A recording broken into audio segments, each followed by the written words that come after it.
오늘 말씀은 제목은요.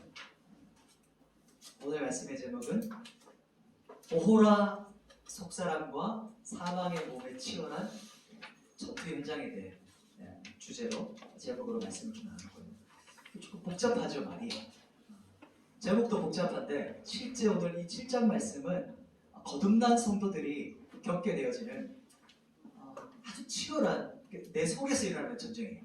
그래서 지금 사도 바울이 7장 읽으면서 아마 느끼셨을 거예요.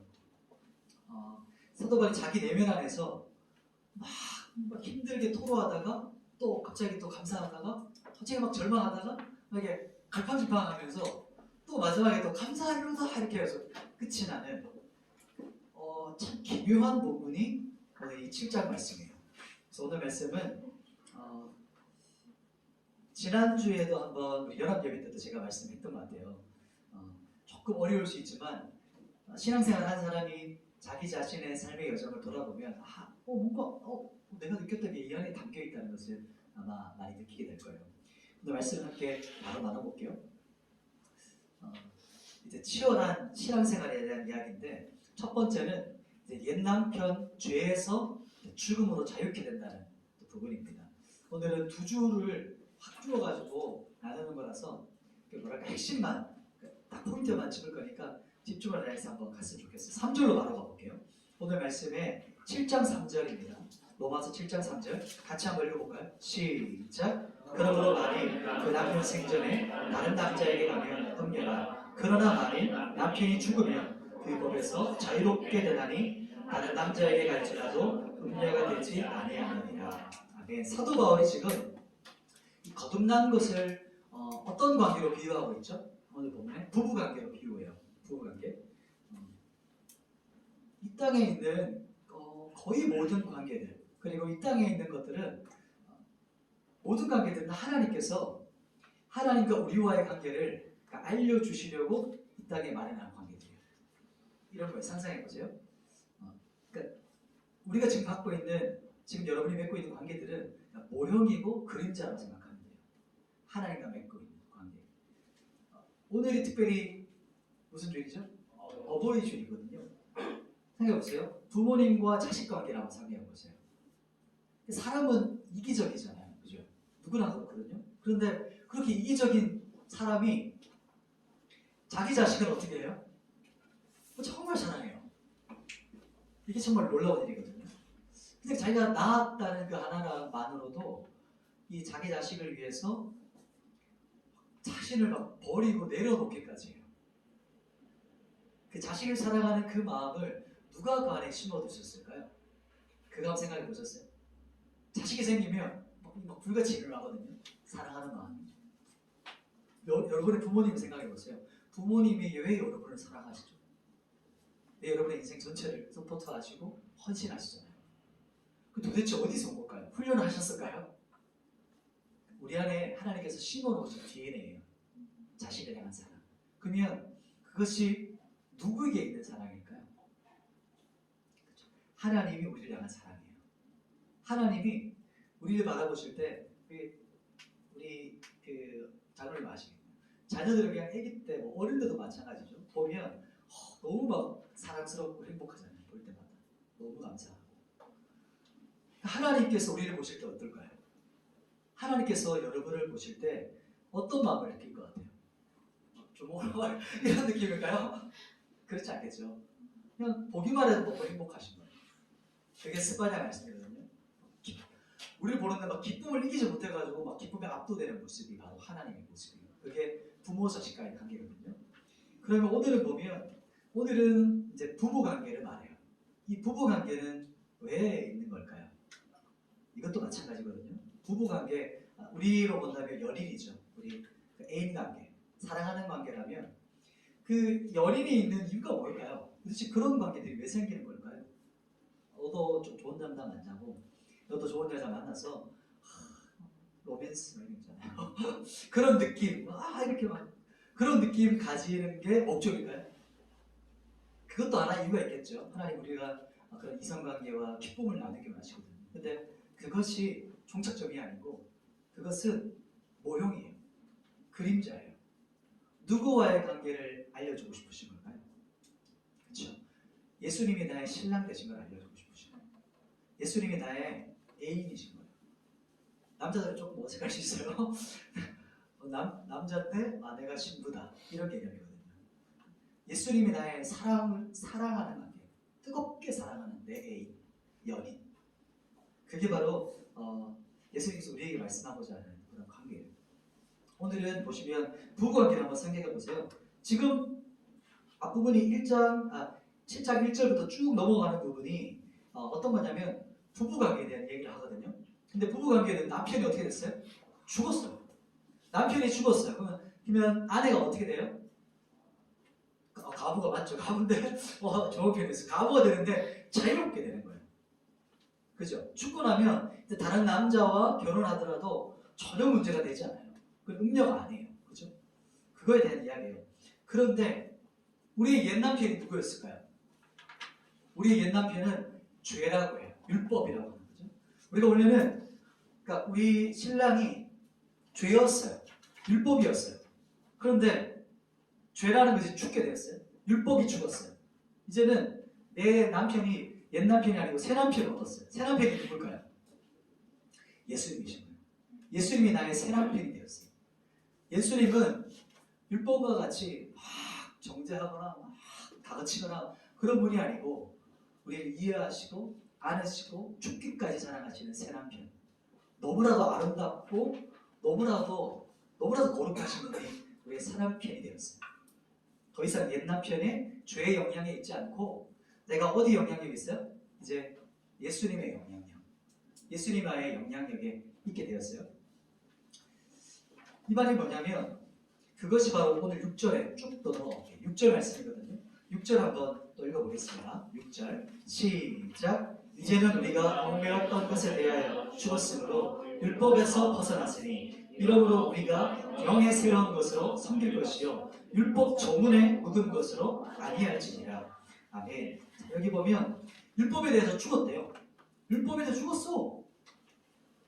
옛 남편이 율법에 죽었고 죽음을 통해서 어떻게 돼요? 자유케 된 거예요. 옛 남편이 죽음을 통해 자유케 되는 것처럼 이제 자유케 되었는데 우리가 죽고 어떻게 되었죠? 지난주 기억나요? 예수님과 함께 난 어떻게 됐습니까? 죽었고 그 다음에 예수와 함께 살아났어요. 다시 부활했어요. 그것은 죄가 내 남편에 죽었고 이제 새 남편인 예수님이 나의 남편이 되셨어요. 이것이 제 1절부터 6절 쭉 내려가는 그 부분을 말하고 있는 거예요. 이 부분을 제 핵심만 얘기하고 있어요. 예수 그리스도가 내 남편이 되는 방법이 뭐냐? 그것을 뭐라고 성경이 말하냐면 은혜의 법으로 남편이 됐다고 말해요. 근데 그전에는 율법의 법, 사망의 법이었는데 이제 새 남편은 생명의 법, 영의 법이라고 하는데 그것을 오늘 읽었던 7절 마지막 부분에 6절 마지막 부분에 이렇게 말해요. 율법 조문에 묵은 것으로 아니한대요. 율법 조문은 글자라고 해요. 글자. 그게 아니고 우리가 새롭게 결혼하는 방법이 뭐냐면 새로운 것으로 해요. 새로운 것. 영의 새로운 것으로 이제 일어나요. 쉽게 말하면 이거예요. 지금 우리가 통독, 이번 주가 통독 우리가 훈련이거든요. 통독이라고 하면 뭘까요? 소리 내어서 말씀을 읽거든요. 글자가 그냥 글로 적혀있는 죽어있는 활자체가 아니고 하나님은 살아서 역사하세요. 근데 살아계신 하나님께서 어떤 통도로 가지고 역사하시냐면 그분은 결정하신 것이 뭐냐면 말씀이라고 하셨어요. 내가 살아있는 말씀으로 역사할 거라고 하세요. 특별히 어떤 살아있는 말씀이냐면 복음이 선포되는 그곳에 내가 살아서 역사할 거야. 그렇게 말씀하시거든요. 이번 우리가 통독 때 히브리서 말씀을 이제 이렇게 곳곳에서 조별로 이렇게 서로 돌아가면서 말씀을 이제 읽게 돼요. 그러면 곳곳에서 말씀이 소리내어 쓰고서 그치워요. 이 공간을. 여러분 이것을 느껴봤을지 모르겠어요. 말씀이 선포되어질 때, 진리가 선포되어질 때 이 공간에 흐르는 어떻게 설명할까요? 이 느낌이 달라져요. 대기가 달라져요. 쉽게 말하면. 예를 들면 음악이 없었던 정막이 흐르던 곳에 내가 너무 좋아하는 음악이 탁 나와요. 어때요? 기분이? 마음이 활짝 열려지잖아요. 그런 것처럼 음악과 소리에는 힘이 있어요. 그런데 그 소리가 말씀이 소리 내어져서 이것을 가득 채우게 돼요. 그래서 제가 여러분하고 함께 하고 싶은 거는 아무리 이렇게 강의한다고 해서 되는 게 아니에요. 그냥 경험해야 되거든요. 그래서 느껴보기 원하는 거예요. 그래서 소리가 여기서 채워질 때 그러면 이 공간이 채워지고 또 누구에게 들릴까요? 여러분의 귀에 들리거든요. 그래서 말씀이 이곳에 채워지고 여러분의 심령에 들려질 때 말씀이 어떻게 여러분하고 역사하는가를 이번에 한번 느껴보셨으면 좋겠어요. 저는 이제 기대가 되고 그것을 이제 저는 목격하고 싶은 마음이 있어요. 아무튼 여기서 말하는 율법 조문이 아니라 영의 새로운 것, 이것은 말씀이 살아 운행하시는 것을 말해요. 그래서 어떻게 되는 거냐면 글자가 아니라 살아있는 생명의 말씀으로 사람이 어떻게 될까요? 거듭나는 일이 벌어져요. 글자를 그냥 보는 것도 거듭나는 일이 벌어져요, 실제로. 그런데 누군가 말씀을 선포할 때, 베드로가 진리의 말씀을 선포했을 때 그 순간에 5,000명이 넘는 사람들이 회심했거든요. 예수 그리스도의 죽음과 부활을 선포했을 때, 그러니까 그 일이 진리가 선포되어지면 일어나요. 그것을 이제 기대가 됩니다. 우리 아까 영상 혹시 준비됐죠? 짧은 영상인데 쇼츠에 나오는 영상인데 이게 뭐냐면 이게 혹시 본 사람 있어요? 가짜 감각을 하는 뒤에 잠깐 불 꺼줄래요? 현민 형제? 불 한번 잠깐 꺼주시면 짧아요. 그래서 집중해서 보시면 왜 영상이 무슨 의미지? 이렇게 한번 생각해 보세요. 전체 하면 되나요? 손 실험을 봤습니다. 하늘의 복에도 사람 손이 아닌 고무 손을 책상에 올려놓고 두 손에 똑같은 감각을 가해서 뇌가 이 모형 손이 자신의 손이라는 착각을 하게 만들죠. 그 다음 단계로 모형 손에만 자극을 가해도 실제로 감각이 느껴지는 듯한 착각이 들죠.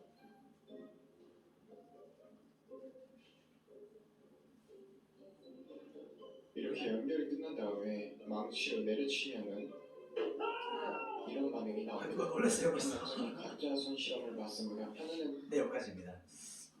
좀 긴 영상은 왔는데 제가 그 중에 가장 핵심 짧은 거를 찾았는데요. 저 말이 뭐냐면 제가 지난주, 이번주 하고자 하는 어떤 말씀의 원리랑 같은 맥락이 있어요. 다시 한번 영상 한번 쓱 들어가 줄래요? 화면으로. 그렇죠. 보면 이 가짜거든요. 그리고 손이랑 좀 비슷하게 안 생겨서 고무로 만들었대요. 손은 실제 여기 있어요. 가짜예요. 덮어놨어요. 그런데 어느 순간 가짜 손을 내가 계속 보고 있으면 분명히 내 감각이 없는 손인데도 불구하고 거기에 붓도 이렇게 감각하고 자로 이렇게 긁고 이러다 보면 어느 순간 어떻게 그러냐, 나도 못 믿겠는데 이 사람들이 한번 해보면 좋겠어요. 나중에 사람들이 여기 분명히 긁는데도 여기서 느낌이 오는 것처럼 내가 받아들여요. 인식해요. 그게 바로 내 안에 죽어있는 옛 자아와 새 속사람에서 일어나는 일을 여기서 비유적으로 말해요. 이제 넘겨주셔도 됩니다. 다시 PPT로. 자, 두 번째는요. 오늘은 두 번째, 율법의 법에서 죄인을 알게 돼요. 이제 율법의 기능에 대한 이야기가 보면 7절부터가 쭉 나와요. 그래서 계속 율법, 물법 이런 얘기하니까 헷갈릴 수 있어요. 오늘 이 세 대지인데 율법에 대한 것을 기능과 목적에 대한 이야기예요. 그러니까 율법이 왜 있는가? 하나님의 말씀인 율법이 왜 존재하고 그 기능과 목적이 무엇인가에 대한 이야기를 한번 할 텐데 그 중에 핵심 구절이 7절 말씀이에요. 한 절만 한번 볼게요. 7절. 7절 말씀을 같이 한번 읽어봅시다. 시작. 그런즉 우리가 무슨 말을 하리요? 율법이 죄냐? 그럴 수 없느니라. 율법으로 말미암지 않고는 내가 내 죄를 알지 못하였으니 곧 율법이 탐내지 말라 하지 아니하였더라며 내가 탐심을 알지 못하였으리라. 아멘. 자, 율법이 죄입니까? 노라는 거죠. 아니야. 율법 죄 아니야. 왜 그렇죠? 율법을 통해서 죄가 이게 죄인지 아닌지를 알 수 있게 됐다는 거예요. 분별할 수 있는 그것이 기능이 율법이었다. 율법을 통해서 이 기준이 있으니까 명확해지는 거예요. 죄가. 교통질서 지금 표지판이거든요. 신호등이 있어야 어떻게 돼요? 교통사고가 안 나죠. 그리고 교통 이렇게 신호등이 있고 법규가 있어야 사고 나지 않고 서로의 사람들의 생명을 보호해줘요. 지켜줘요. 신호등의 역할입니다. 교통 법규가 있어야 사람들의 생명을 보호해주는 거죠. 즉 율법을 통해서 내가 탐심을 이거 탐심이 우라는 것을 알게 된다는 거예요. 그것이 바로 율법의 기능입니다. 율법의 기능은 죄를 죄로 알려주는 거예요. 지금 보면 지금 뭐가 보여요? 표지판이 있잖아요. 경고 표지판이거든요. 그래서 이쪽으로 지나가면 안 됩니다. 여기는 길이 끊겼습니다. 위험합니다. 돌아가십시오. 표지판이에요. 경고판이에요. 이 길의 끝은 낭떠러집니다. 라고 했는데 차 탄 사람이 어떻게 해요? 왜 나한테 가지 말라는 거야? 그래서 기분 나빠. 내 마음대로 할 거야. 이렇게 해서 그 경고판을 부숴버리고 돌파했어요. 어떻게 됐을까요? 그 미래가 지금 상상이 되시죠? 너 기분 나빠. 나 마음대로 할 거야. 그래서 달려갔는데 끝은 낭떠러지로 떨어지는 거죠. 율법이라는 것은 여기 성경이 말할 때 쭉 딥으로 나오지만 거룩하고 의로운 거라고 말해요. 율법의 기능은. 그런데 내가 율법을 못 지켜. 내가 법을 또 지키고 싶지가 않아. 그렇다고 해서 율법이 잘못된 것이냐? 그렇지 않다는 거죠. 율법은 아주 중요하고 거룩한 것이고 문제는 죄를 범하는 내가 문제다. 이것을 성경에서 말하고 있는 거예요. 지금 낭떠러지로 떨어진다는 것은 죄를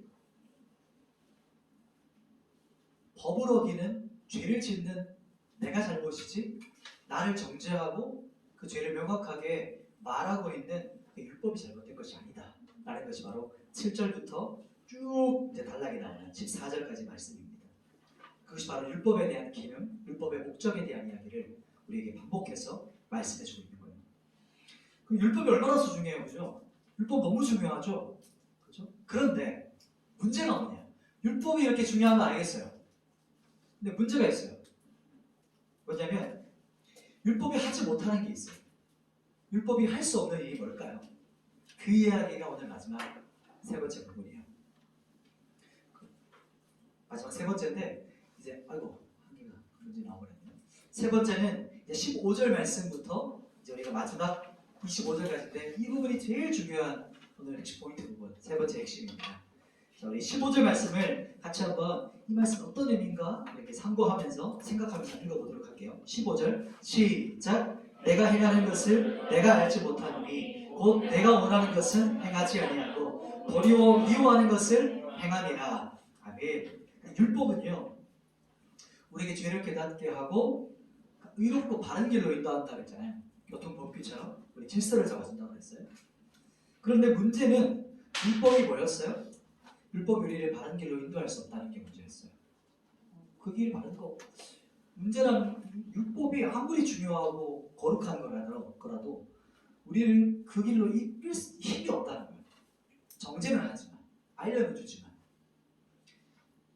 우리를 죄를 깨닫게 하지만 죄에서 우리를 돌이켜주지 못해요. 죄에서 우리를 끄집어내가지고 죄를 깨닫게는 해주지만 거기서 우리를 건져내지 못한다는 게 죄의 기능이라는 거예요. 이 율법의 기능이라는 거예요. 15절에 보면 원하는 거 이렇게 말하죠. 제가 한번 읽어드릴게요. 15절에 사도 바울이 이렇게 말해요. 내가 원하는 것을 알지 못하노니 곧 내가 원하는 것을 행하지 아니하고 도리어 미워하는 것을 행함이라. 이렇게 생각해본 적 없었어요?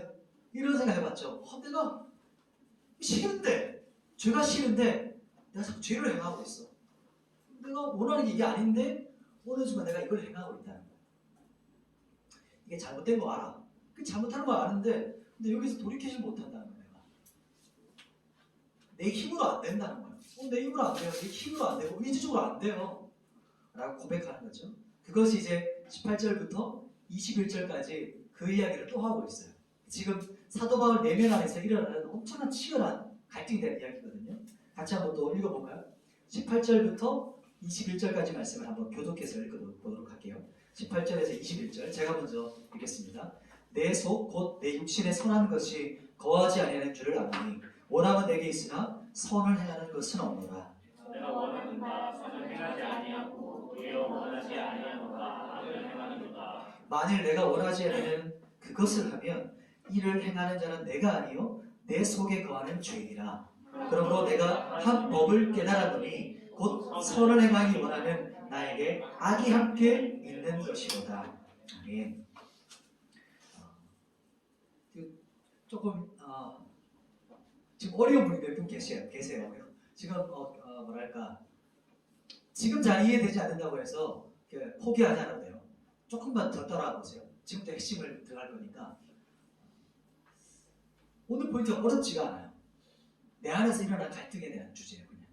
근데 그것을 성경에서 그러니까 성경을 가지고 어떻게 표현하는 것 때문에 우리가 옛날 언어라가 좀 힘든데 예화를 한번 또 들어서 얘기를 해드릴게요. 지금 내 속에서 치열하게 전쟁이 일어나고 있어요. 이때쯤 일어나는 옛사람이랑 저기 깨어나라는 거죠. 내 안에서 옛사람과 내 안에 새 사람은 선을 행하기 원해요. 거룩하기 원하는 거예요. 새 신랑 얻었잖아요. 예수님이 내 남편이야. 옛 남편이 정이 들어가지고 옛 남편이 너무 익숙해. 옛날 그 남편이. 새 남편이 됐는데도 불구하고 너무 좋은데도 자꾸 옛 남편 생각이 드는 거야. 나도 모르게 그쪽으로 자꾸 가고 있는 거예요.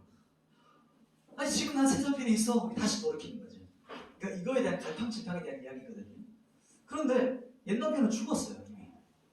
근데 아직까지 내 인식에는 아직까지 그 옛 남편이 살아서 내 인식 가운데 있는 거예요.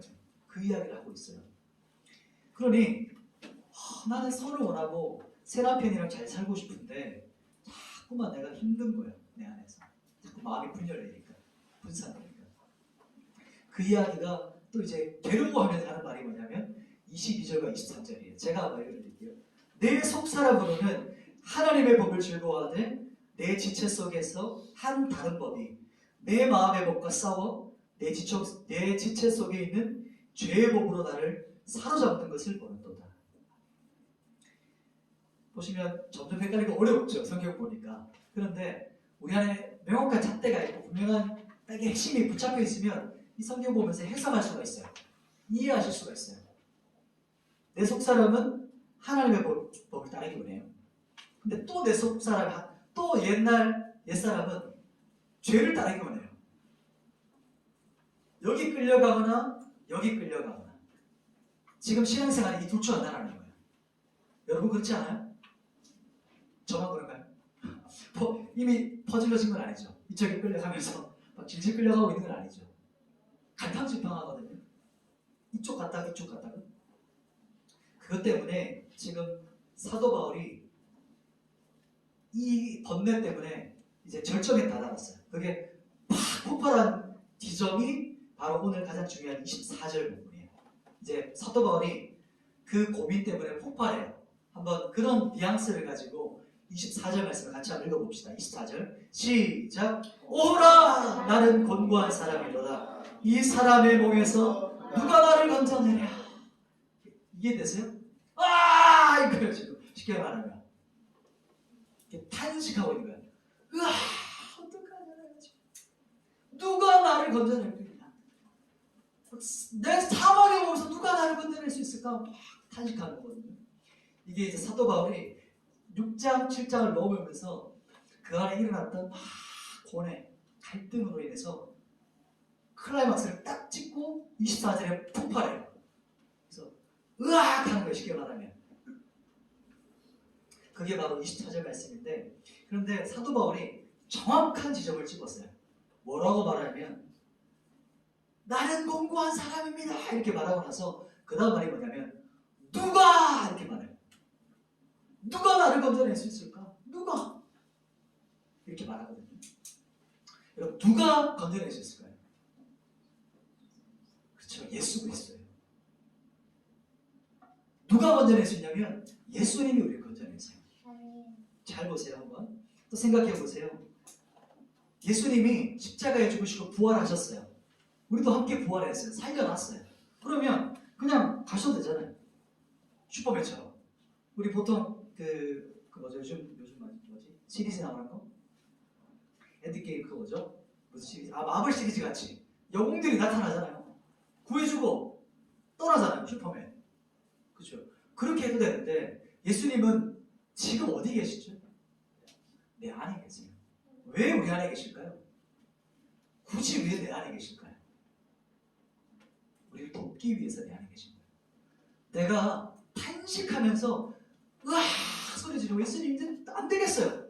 내 힘으로 안 되겠어요. 내 노래가 안 되겠어요. 라고 예수님 도와주세요. 라고 손을 벌리면 그래 내가 기다렸어 아들아 딸아 내가 기다리고 있었어. 네가 나한테 손 벌리는 거 네 힘으로 안 된다는 그 탄식과 인정하는 것을 내가 기다리고 있었어. 너 힘으로 안 돼. 네 힘으로는 절대 안 돼. 초인적인 의지를 가진 사람도 있거든요. 한 번씩. 그러다 안 돼. 내가 널 도와주려고 지금 네 안에 있는 거야. 네 안에서 내가 너를 도우려고 지금 기다리고 있었어. 언제 예수님 도와주냐면요. 내가 나를 내려놓을 때 시작돼요. 이 말이 뭐냐면 내 의지, 내 노력을 내려놓으면 그때 주님이 나를 집어삼키세요. 그때부터 나를 다스리기 시작하시는 거예요. 이때부터 죄를 이기는 능력이 부어져요. 이것이. 그리고 사도 바울이 이렇게 말해요. 누가 나를 이렇게 전해보면 그 앞부분에 무슨 단어가 나오죠? 사망의 몸이라는 말이 나와요. 사망의 몸. 사망의 몸이 뭘까요? 그냥 시체일까요? 시체기도 한데 사망의 몸에 흉벌이 있었어요. 로마 시대 때.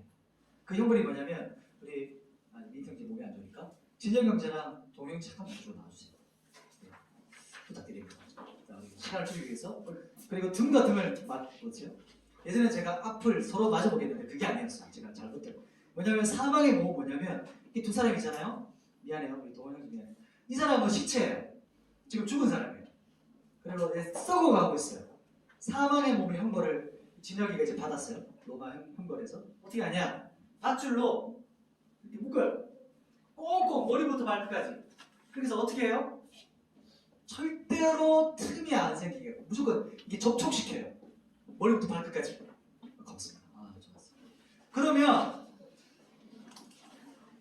어떻게 될까요? 이쪽 동물형제가 시체잖아요.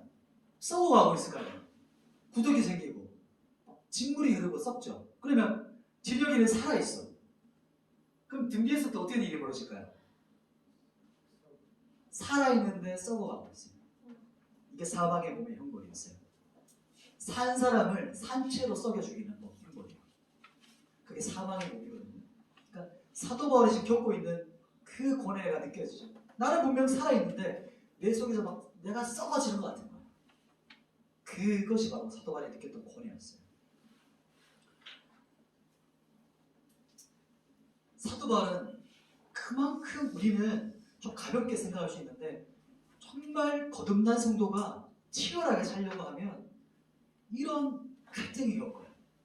그리고 나서 이 갈등을 겪고 나서 이제 어떻게 되냐? 드디어 핵심 마지막 구절입니다. 7장 25절. 어찌 보면 이제 넘어가요. 8장으로 넘어가는 브릿지입니다. 25절 같이 한번 읽어볼까요? 자, 시작. 우리 주 예수 그리스도로 말미암아 하나님께 감사하리로다. 그런즉 내 자신이 마음으로는 하나님의 법을 육신으로는 죄의 법을 섬기노라. 아멘. 이제부터 8장이 시작돼요. 8장이 시작된단 말이 뭐냐면 죄를 극복하고 죄를 이기기 시작하는 지점이 시작돼요. 자, 봐봐요. 막 절규했죠. 방금 직전까지 했어요. 24절까지만 해도 사도 바울은 으아 소리를 지르고 막 바닥을 뒹굴고 땅을 치는 모습인 거예요. 그러다가 뭐 몇 절도 있지 않고 25절에 딱 바뀌었는데 뭐라고 말하냐면 우리 주 예수 그리스도께 말미암아 감사합니다 이렇게 외치거든요. 뭐죠 이게? 조울증인가요? 갑자기 막 업다운 얘기 되는 거잖아요. 이게 해석이 될까요? 지금 사도 바울이 죄에 눌려가지고 고통당하지만 지금 어떤 일이 벌어졌냐면 사도 바울 안에 구원의 감격이 이 순간 부어진 거예요. 우리가 막 회개하고 처절하게 회개하다 보면 갑자기 밀려오는 게 있어요. 뭘까요? 내 회개가 하나님께서 받아들여 주신다는 거. 아, 내가 씻겨졌구나. 라는 회개의 영이 부어져요. 그래서 깨달아요. 내가 구원받았구나. 그리고 하나님께 감사하거든요. 하나님 감사합니다. 이렇게 사도 바울이 외치는 부분이 지금 24절과 25절의 부분이에요. 그래서 이제 6장, 7장, 8절 넘어갈 때 얼마나 왔다 갔다 하는지 몰라요. 그래서 이 말하다 저 말하다 지금 헷갈리는 거예요. 그런데 바로 사도 바울 안에 일어나는 혹은 지금 우리 내 내면에서 일어나는 신앙의 갈등에 대한 이야기인 거예요. 나는 십자가에 못 박혀 죽었습니다. 지난주에 복음의 핵심이죠. 나는 죽었고 내 안에 예수가 사십니다. 그런데 이때부터 또다시 시작돼요. 죄와의 싸움, 전투. 그게 7장에 대한 이야기예요. 그래서 사도 바울은 뭐라고 말하냐면 나는 날마다 죽노라. 매일마다 죽는다. 이 말이 뭐냐면 매일마다 눈을 딱 뜨면 이제 새 사람, 새 영을 따라가기를 결단하는 거예요. 붙잡는 거예요. 옛자가 아니고. 이것이 새 성품을 가진 사람의 날마다 일어나는 전쟁이에요. 전투예요. 이것은요. 이 이야기를 해도 좋겠다. 다다음 주에 하는데 오늘 한번 하죠. 우리 그림 혹시 다운받았어요? 한번. 인디언 명언 혹시 들어봤어요? 인디언이 한번 명언이 있는데 너무 글자가 작죠? 제가 읽어드릴게요. 그거 아니고 순서가요. 그 다음 좀 해주세요. 요거 앉아있는 거. 할아버지랑 할아버지가 이렇게 말해요. 내 안에 싸움이 벌어지고 있다. 이렇게 말해요. 제가 읽어드릴게요. 영어 아니고 한글로. 그래서 밑에 보면 늑대, 검은색 늑대랑 흰 늑대가 있죠. 그건 끔찍한 싸움이야. 두 늑대 사이에 벌어지는 그 남자. 한 놈은 악이야. 그 놈은 화, 질투, 슬픔, 후회, 욕심, 자만, 오만, 자기 연민, 죄책감, 억울함, 열등감, 거짓말, 헛된 자존심, 우월감 등등등. 그리고 바로 내 자아야. 그 남자. 다른 놈은 선인데 그 놈은 기쁨, 평화, 사랑, 희망, 평온함, 겸손, 친절, 자비, 공감, 너그러움, 진실, 연민이야. 그리고 바로 믿음이야. 마지막 장. 제일 첫 장이에요. 그랬더니 답을 안 주고 할아버지가 가는 거예요. 갑자기. 그랬더니 손자가 쫓아가면서 할아버지! 그러면 어떤 늑대가 이겨요? 어떤 늑대가 이기나요? 했더니 할아버지가 무슨 말을 했을까요? 네가 먹이를 주는 쪽이 이겨. 이렇게 말해요. 그럼 우리가 내 옛자와 새 성품 중에 계속 싸우거든요. 전투하거든요. 누가 이길까요? 우리 이미 승리했어요. 그러나 승리했음에도 불구하고 옛자에 끌려갈 수 있거든요. 새 성품, 하나님의 말씀, 생명의 법, 성령의 새로운 법, 그 길을 따라가려면 우리가 거기에 양식을 줘야 돼요.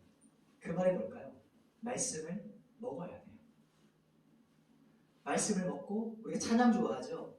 찬양이 왜 힘이 있을까요? 찬양의 가사 안에 복음과 진리가 담겨 있어서 그래요. 그래서 음악이라는 멜로디를 통해서 우리에게 메시지가 전파되기 때문에 우리 심령에 각인돼요. 그래서 찬양을 좋은 찬양을 많이 들으면 들을수록 그 메시지가 내 안에 심겨지는 거죠. 우리가 먹이를 주는 쪽이 이기게 돼요. 마지막 예화 하나 제가 이야기 하나 들려주고 우리 같이 찬양하고 기도할게요. 한 남자가 있었어요. 그 남자는 이 사랑에 빠졌어요. 진짜 완전히 그냥 한 여자에게 완전 빠져버렸어요. 그런데 이 남자가 고민과 갈등에 빠져요. 왜냐하면 아직까지 이 남자는 그 음란한 영상 때문에 중독되어 있던 남자였어요. 그래서 한 여자의 완전 운명적으로 그 여자를 사랑하게 됐는데 또 하나의 갈등이 뭐냐면 나 같은 더러운 놈이 어떻게 그렇게 아름답고 거룩한 여인을 사랑할 수 있나, 이거에 대한 갈등인 거예요.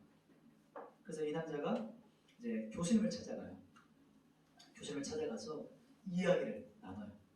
저는 정말 사랑하는 여인이 있는데 근데 저는 아직까지 이 중독이 안 끊겼습니다. 교수님 어떻게 해야 될까요? 눈물을 흘리면서 고백하거든요. 다 이야기를 듣고 나서 교수님이 어떻게 조언을 해줬을까요?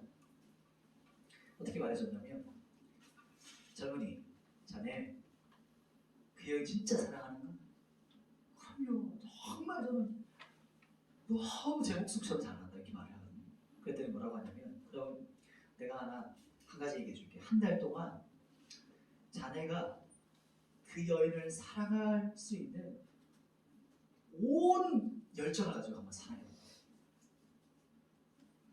젊은이 당신의 온 열정과 인생 전체를 걸면서 한 달 동안 돌이킬 수 없을 만큼 최선을 다해 사랑해보게 이렇게 이야기를 했죠.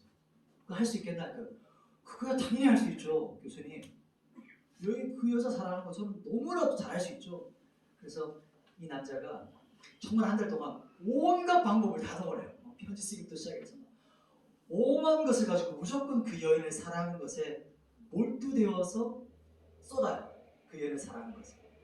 그리고 나서 나중에 친구가 그 남자를 만나서 물어요. 요즘 어떻게 됐어? 요즘 어때? 이렇게 했더니 뭐가? 뭘 어때? 이렇게 묻거든요. 아니 그때 그거 있잖아. 무슨 뭘 하는 거야? 이렇게 물어요. 그랬더니 순간 깨달은 거예요. 자기가. 뭘 깨달았을까요? 한 달 동안 거기에 빠지지 않았다는 건 이해가 되세요? 죄를 이기는 것은 죄를 계속해서 바라보고 내가 이겨야 되겠다. 이거 보면 안 돼. 내가 이게 또 죄를 지우면 안 돼라는 초점이 아니고 어디를 초점을 맞춰야 될까요? 예수 그리스도를 사랑하는 것에 초점을 맞추는 거예요. 예수님을 더 뜨겁게 사랑해 보세요. 왜 아이들이 나타나면 사람들이 와 환호할 거예요? 그런 DNA가 뭘까요? 왜 그런 DNA가 있을까요? 궁극적인 그 환호와 그 연민과 그 경배거든요. 아이들 나올 때 막 아이들이 막 하는 거, 청소년들이. 궁극적으로 그게 누구에게 돌려져야 될 건가요? 우리 하나님께 돌려져야 돼요. 영광이거든요. 그 모든 열정과 사랑과 에너지를 예수 그리스도께 쏟아부는 거예요. 우리 남자들, 우리 자매들, 내게로부터 시선을 돌려야 돼요. 죄로부터 눈을 들어서 그리스도를 바라보는 거예요. 그래서 여러분 한번 해보세요. 정말 하나님이 뜨겁게 사랑하면 되겠다. 몰두하는 거. 하나님 한 분만 갈망하는 거. 그때부터 죄는 이겨지게 돼요. 생각이 안 나요. 정복하게 되는 거예요. 우리 말씀을 한번 기억하면서 우리 찬양 한번 하겠습니다.